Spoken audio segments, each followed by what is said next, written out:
اپنے کمرے میں جا کر سو جاؤ۔ پھر جاوید جب کمرے میں گیا تو اپنی دوسری بیوی لبنہ سے کہنے لگا، میں نے جو پیار جو عزت اپنی پہلی بیوی حسنہ کو دی ہے، وہی مقام، وہی عزت اور پیار تم کو بھی دوں گا۔ پھر جاوید نے لبنہ کو منہ دکھائی کا تحفہ دیا تو لبنہ نے کہا، میرے پاس بھی آپ کے لیے کچھ ہے۔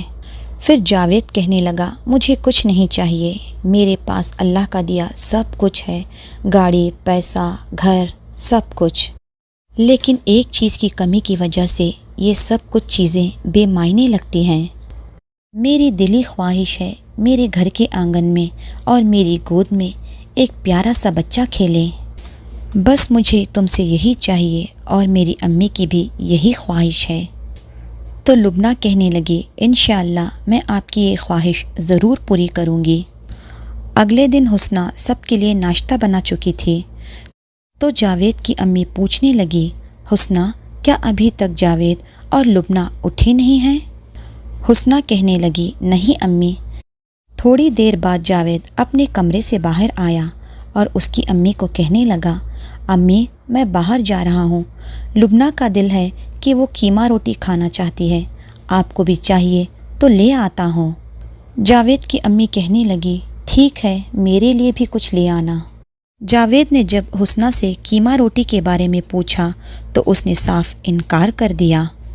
رات کو بھی جب سب لوگ ڈائننگ ٹیبل پر بیٹھ کر کھانا کھا رہے تھے تو حسنہ نے سب کو کھانا پروسا اور بازو میں کھڑ گئی تو لبنہ نے کہا، اب نوکروں کی طرح ایسے ٹیبل کے پاس کیوں کھڑی ہو، بیٹھ جاؤ اور سبھی کے ساتھ بیٹھ کر کھانا کھا لو۔ حسنہ لبنہ سے کہنے لگی، میں سب کو کھانا کھلا کر اس کے بعد ہی کھانا کھاتی ہوں۔ اس بات پر لبنہ بولی، تم کیا بوڑھی عورتوں کی طرح رواج بنائے بیٹھی ہو؟ اسی بات کی وجہ سے لبنہ اور حسنہ کی تو میں ہونے لگی۔ ان دونوں کی لڑائی ختم کرنے کے لیے جاوید نے کہا، کھانا کھانے کے بعد ہم سب لوگ باہر گھومنے جاتے ہیں۔ لبنہ اس بات کے لیے مان گئی، لیکن حسنہ اس نے کہا، میں نہیں آؤں گی کیونکہ میں تم دونوں کے درمیان میں نہیں آنا چاہتی۔ پھر جب لبنہ اور جاوید باہر گھومنے کے لیے گئے تو لبنہ کہنے لگی، آپ نے کیوں حسنہ کو ساتھ میں آنے کے لیے کہا؟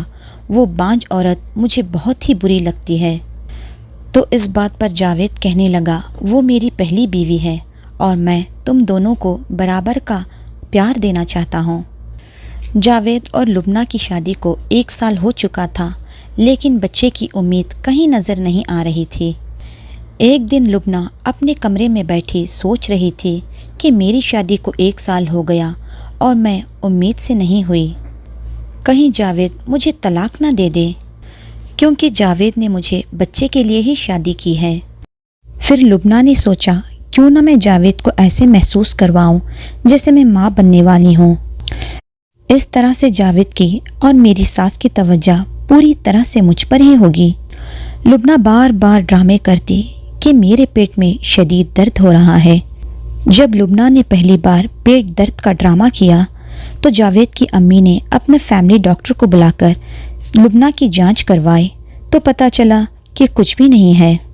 پھر اسی رات لبنہ نے پھر سے پیٹ درد کا ڈرامہ کیا تو جاوید اور اس کی ماں نے لبنہ کو لے کر اسپتال جانے ہی لگے تھے کہ اتنے میں حسنہ کی طبیعت خراب ہو گئی۔ حسنہ کی جیسے ہی چلانے کی آواز آئی تو جاوید نے کہا، امی آپ لبنہ کو سنبھالو، میں حسنہ کو دیکھتا ہوں۔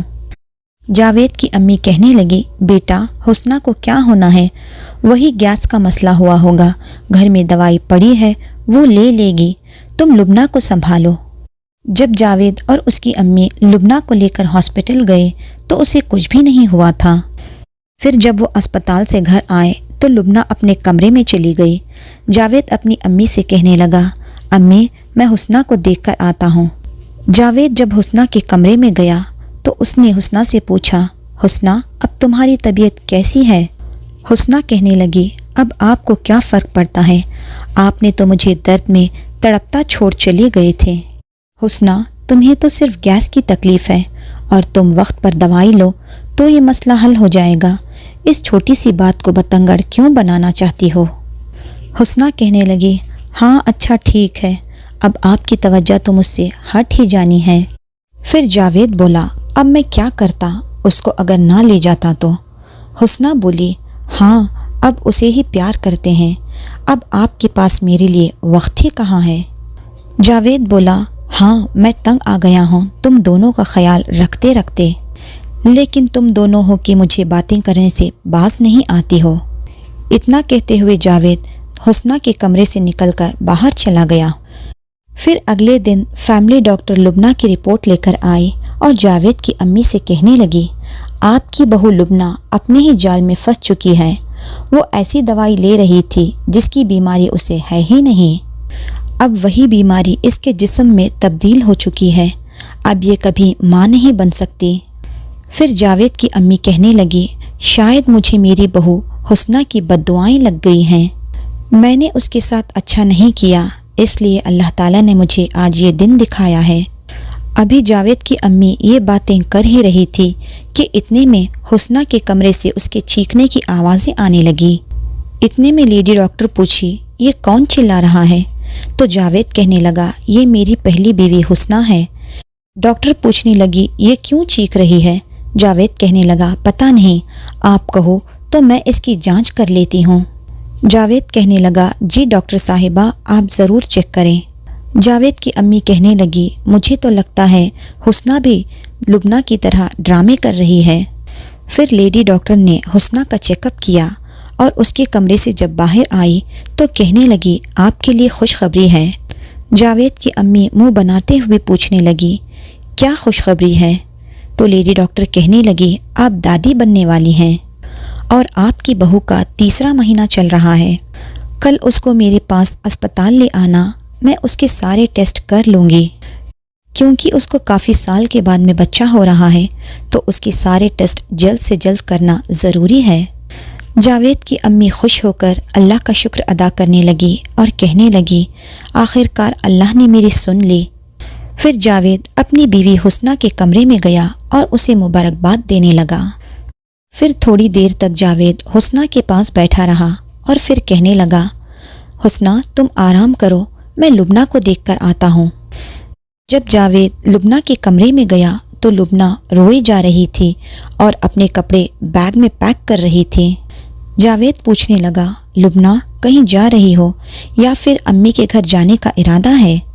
لبنہ کہنے لگی جی ہاں میں ہمیشہ ہمیشہ کے لیے یہ گھر چھوڑ کر جانے والی ہوں، مجھے لگتا ہے کہ مجھے اب اس گھر میں نہیں رہنا چاہیے، کیونکہ میں نے حسنہ کے ساتھ بہت برا سلوک کیا تھا، میں نے اسے بہت برا بھلا کہا، شاید اللہ پاک نے اس کی سزا مجھے دی ہے اور میں نے آپ کی اور آپ کی امی کی خواہشوں پر پانی پھیر دیا ہے۔ اتنے میں حسنہ لبنہ کے کمرے میں آئی اور لبنہ حسنہ سے معافی مانگنے لگی۔ پھر لبنہ کہنے لگی اب میری اس گھر میں کوئی جگہ نہیں ہے، مجھے لگتا ہے اب مجھے چلنا چاہیے۔ پھر حسنہ کہنے لگی لبنہ سبھی نے تو مجھے بھی بانجھ کہا ہے، پھر اللہ پاک نے میری سن لی اور آج میری گود بھر دی، شاید اللہ پاک تم پر بھی کرم کر دے، اور ویسے بھی میرا بچہ تو تمہارا بھی بچہ ہوا نا، ہم دونوں بہنوں کی طرح رہیں گی اور میرے بچے کو دونوں ماؤں کا پیار بھی ملے گا۔ اتنا سنتے ہی لبنہ کی آنکھوں میں آنسو آ گئے اور وہ حسنہ کے گلے لگ کر رونے لگی۔ وقت بیتتا گیا اور ایسے ہی کرتے حسنہ کے 9 مہینے پورے ہو گئے اور حسنہ کا ڈیلیوری کا ٹائم آ گیا۔ حسنہ نے ایک بہت ہی پیارے سے بیٹے کو جنم دیا اور اب لبنہ حسنہ کے بیٹے کو اپنا بیٹا سمجھ کر بہت پیار کرتی ہے۔ جاوید بھی اب اپنی دونوں بیویوں سے بہت خوش ہے۔ اولاد کی چاہت نے جاوید کی دوسری شادی کرنے پر مجبور کیا تھا، لیکن جاوید کی دوسری بیوی ہوشیار اور چالاک تھی، سو اسی ہوشیاری اور چالاکی کے سبب اپنا ہی نقصان کر بیٹھی، اور وہ اپنی سوتن حسنہ کو بالکل پسند نہیں کرتی تھی، اور حسنہ تھی کہ اس نے لبنہ کی زندگی بکھرنے اور برباد ہونے سے بچائی تھی۔ ہمیں کبھی بھی کسی کا برا کرنا یا برا سوچنا نہیں چاہیے، ورنہ یہ برائی ہم پر بہت بھاری پڑ سکتی ہے۔ سٹوری کیسی لگی کمنٹ سیکشن میں ضرور شیئر کریں۔ انشاءاللہ جلد ملتے ہیں ایک نئی ویڈیو کے ساتھ۔ جزاک اللہ خیرن کثیرا۔